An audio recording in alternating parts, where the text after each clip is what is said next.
Assalamualaikum, hai semua. Hari ni CN nak perkenalkan menu baru, stuffed sweet potatoes with minced meat. So jom start dengan pengenalan bahan-bahan yang diperlukan. Kita perlukan 1 bawang besar, 1/4 cili benggala, black pepper, sweet potato yang telah direbus terlebih dahulu, 150 gram minced meat dan olive oil serta 1 sudu garam pink.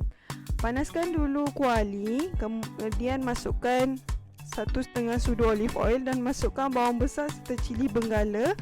Kemudian kita kacaukan mereka semua sampai dia cantik bertukar menjadi warna coklat. Gaulkan semua dengan rata dan kemudian kita masukkan 150 gram minced meat. Kacau sehingga daging tu agak-agak masak. Kemudian nanti kita masukkan 1 sudu black pepper dan juga 1 sudu garam pink. Dan kemudian kita teruskan dengan mengacau bahan ni sehingga daging tu kelihatan sudah masak. Nanti kalau kita dah cukup masak semua ni kan, kita keluarkan dan kita asingkan, letak di mangkuk kecil.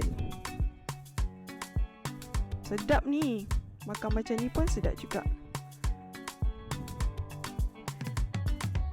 Macam CN cakap tadi, sweet potatoes tu telah direbus terlebih dahulu sampai dia lembut. Kemudian kita keluarkan isinya dan simpan untuk snacking nanti. Jadi ada lubang kan kat tengah-tengah tu. Masukkan yang minced meat yang telah kita masak tadi, daging cincang yang telah kita masak tadi. Masukkan sehingga rata cantik-cantik. Penuhkan. Kemudian nanti kita masukkan ke dalam oven untuk jadikan sweet potato ni dia lagi crispy. Masuk dalam oven 160°C selama 14 minit. Akhirnya dah siap dihidang. Sangat sedap. So kalau korang craving dengan something sweet, boleh try. Jangan lupa like and subscribe.